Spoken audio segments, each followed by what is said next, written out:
Hi there, this is Izzy. This week I'm going through a couple of repots that I did a few weeks ago, but also giving updates for how the plants are doing now. And the plants I wanted to go through with you are the variegated Dendrobium kingianum and the Leptotes bicolor. The Dendrobium kingianum was potted up in a plug of fairly dense, pretty old looking sphagnum moss.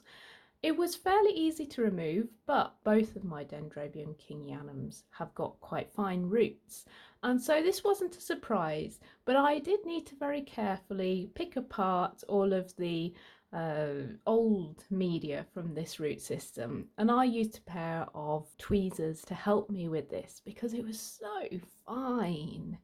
It was quite challenging. And in the end, I decided that wasn't the medium I wanted to keep this one with. But I did want to encourage root growth near the top of the pot. So this one's now potted up in bark mix for most of the pot, but with a nice top dressing of sphagnum moss to encourage that root growth. It's adapted well to this new medium, and as you can see here, it's starting a new growth, which always surprises me about the Dendrobium kingianums. They seem to start growth at the times when I'd least expect it, you know, right before a dry winter rest. But hey, that's their choice. The other one I wanted to update you on was the Leptotes bicolor. This one was one of the cutest orchids I have received in a while, and I thought, oh, it's just adorable when I got it out of the pot. But it's a species I don't have any experience of growing. I knew it was a fairly warm grower, would need a fair bit of constant moisture.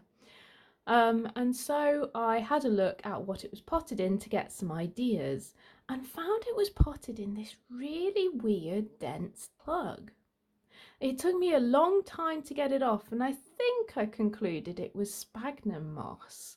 But to be totally honest, it was really weird, and the plant had been in there a really long time. So I'm glad I removed it all. Again, the roots were so fine, I needed to use tweezers to get out all the little bits and clean up this plant. And I also had the wonderful revelation that it's actually two. Now, I did decide to plant them back together in the same pot, but yeah, it's two Leptotes bicolors that they sent me. No wonder it looked like it was so dense growing in that pot. The Leptotes bicolor has started to adapt now to the medium I put it in, so I put it in pure sphagnum moss for the foreseeable future. It's put out some fresh roots, and the little growths that were starting to come through when I repotted it are now starting to look like full grown growth, so we'll be watching that one in the future. It's a really cute plant still. I love it. Thanks ever so much for listening. If you like this video, give it a like. If you'd like to hear more, just subscribe to the channel, and I'll see you again soon. Bye for now.